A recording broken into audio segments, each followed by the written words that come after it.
ibyiza reka tumutega umutego. Ndaguha umuti uzamusige, najya gusambana uzamenya ikimenyetso. Na umuti ndumusiga rero uzamenya yuko ko yasambanye, aho azajya kuryama muri logi, yaba ari logi, yaba ari iwawe, yaba mu rugo rw'umuntu, azahita asambana, bazaryamana, ibitsina bizafatana. Hari abagore wenda abagabo babo batashye, aba baje kwigaruza abagabo babo, kazi wanyamuvura ukamutangira ibitambo n'ibiki, waza hano nanye akubwira ibyo ukora, wakongera kumuruga namutsiritse yankuba yamukubita. Iyo uje hano umwana we bamujyanye kuzimu, ko turavuze gakondo twe tumugukurirayo. Isano. Uranyemerera nongere ngusuhuze kandi nkwifuriza ibihe byiza n'ubundi kuko bukomeje kubana natwe muri izi nkuru zacu zose ndetse n'ibiganiro dukomeza kubategurira no kubagezaho mu bihe bitandukanye. Subscribe nicyo cyambere cyangwa se nibwo buryo bwonyine bwizewe bwo kugira ngo izi nkuru ndetse n'ibiganiro tugutegurira bikomeze kukugeraho mbere y'abandi. Ndanyarutse rero agace ndi murakabona ndi ahantu bita Nyakabanda, gato cyane kabisa ku bantu bazi mu gace ka Nyakabanda uvuye ku muhanda wa kaburimbo, ndi muri metro nkeya cyane. Hashize iminsi mike cyane mwumvise inkuru mu Rwanda yacicikanye y'abantu bafashwe bari gusambana, n'umugabo ufashe umugore bari gusambana, nyuma baza kubafatanya ibitsina, ariko byavugwaga nyine byanagaragaye mu mashusho, ariko nyuma biza no gufatanurwa cyangwa se haza kuboneka umuganga wagize uruhare mu kubafatanya ibitsina, ariko na nyuma za kubafatanura. Nakomeje kumva mfite ideni n'umwenda byo gushaka kuko n'umuganga arihe, ubundi se biriya bintu bibaho birashoboka. Ndaje rero bambwiye ko umuganga akorera hafi hano, reka tunyeruke tujyeyo turebe, ubundi tuze kuba twagerageza ndetse no kubaza bikorwa bite, bigenda bite. Ndasa numva nawe bitanyura, ariko no kugira tukareba uko byaba bimeze. Hanyuma ubwo byinshi mwibazaga ku bijyanye n'ubwo buvuzi, hari abifata nk'uburozi, turaza kumenya byose. Muranyemera ninjireyo turebe n'ibiki bikorerwamo, abikora ati ubundi akorera he, ubundi se ko cyagiye numvise avuga kanya gatoya byaba koko biriya bintu ari iby'ukuri cyangwa se kuba ari ugutwika cyangwa gutegura nk'uko bikunda kumvikana hirya no hino. Ndajanga kugira ngo turebe reality yabyo cyangwa se ukuri kwa nyabyo. Dukomeze tubane rero. Subscribe uje, nitwa Rugamba, n'ubundi turaza kubimenya.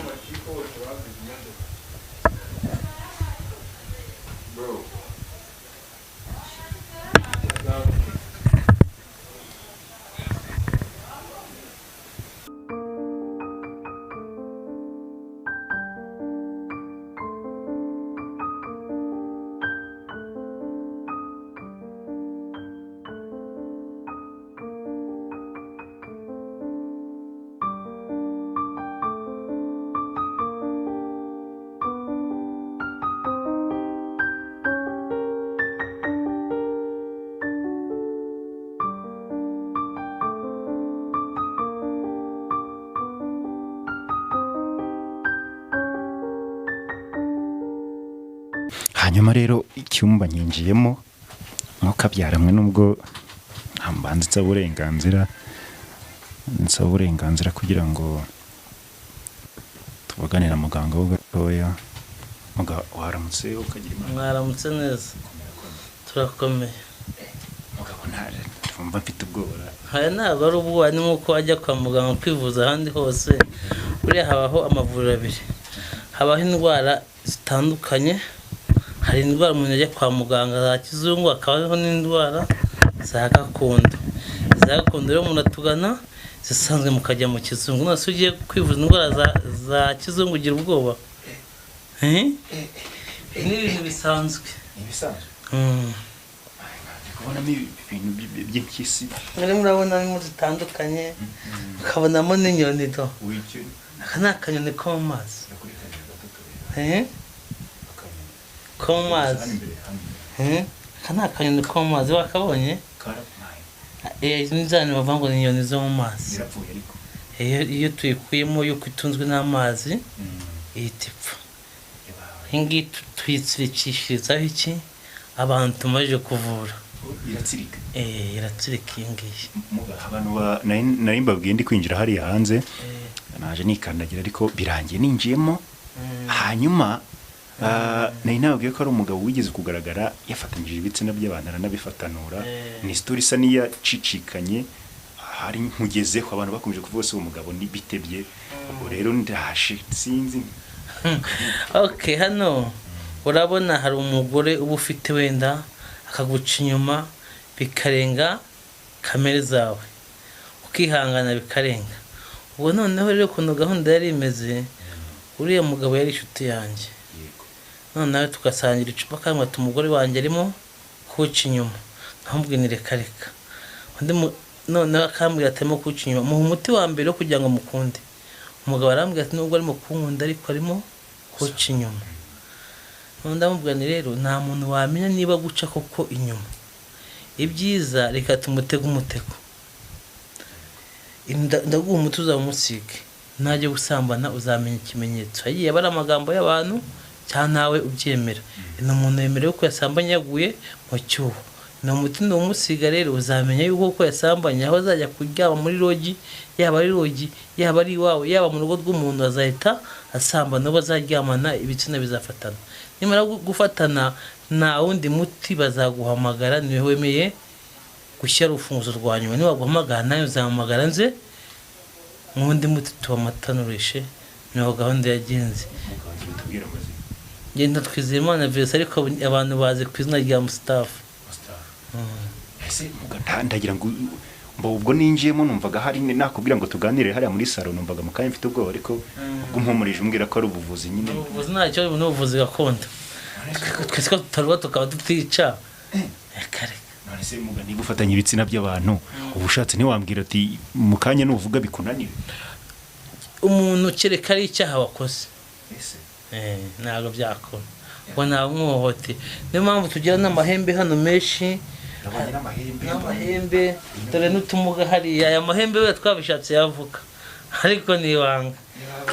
Yavuga ko dore n'agacuma, kino gicuma kera babasaza nitwo babandishwaga, bagiye gutya bagakaraba gutya bavuga ibyo bagomba kuvuga bagiye kwita amazina abana babo. Urabona ikindi kiboro urakibona neza, harimo insina, harimo urugano. Hano haba harimo umuti bita urugarura,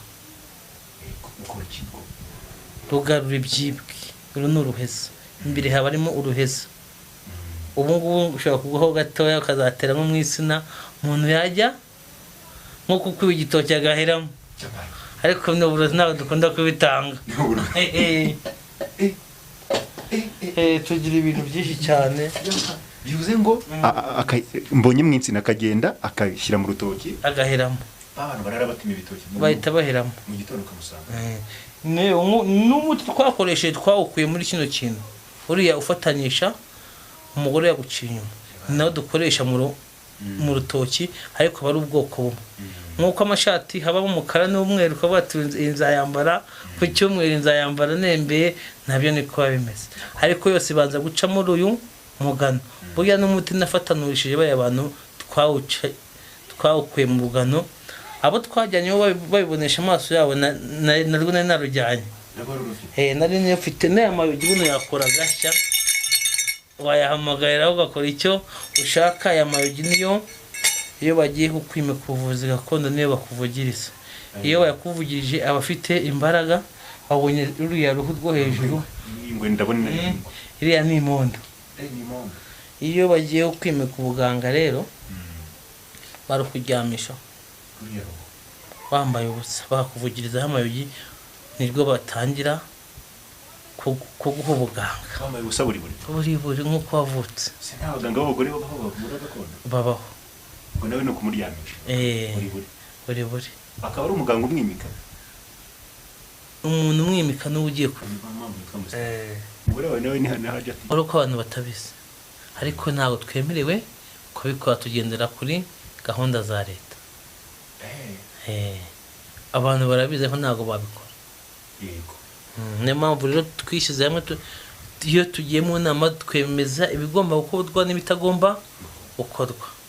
Ariko ni hari abaduca inyuma ugashiduka umuntu byagenze gutyo, ariko abantu bose ntabwo baba mu rugaga. Hariho nk'abakecuru mu cyaro ibyo babizi, ugiye bakabigukorera, ariko twe ntabwo babigukorera.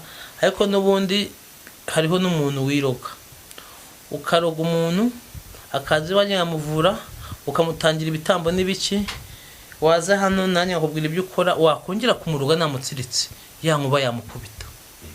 Kuko abagiye kumuroga yamuroga yamutsiritse, niba ari ihembe cyangwa nyabingi bamaje kohereza, iyo ije ntabwo usubirayo ubusa, isanga wa muntu atsiritse igasubira kuba yohereje hagihita imukubita.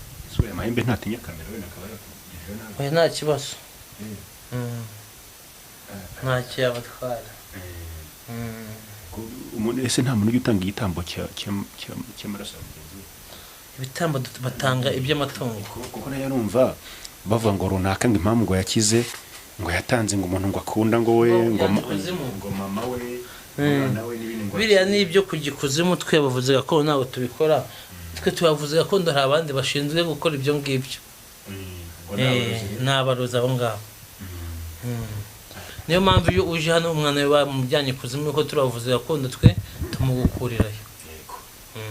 Niba baragutangiyeho igitambo nanjye ngutangira igitambo nkoresheje imiti cyangwa akoresha nk'ihene, akoresha inama cyangwa akoresha n'inka, ariko tukamukurayo no kumukuraho bamushyize.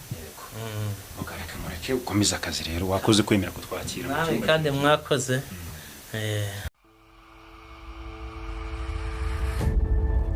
Isano.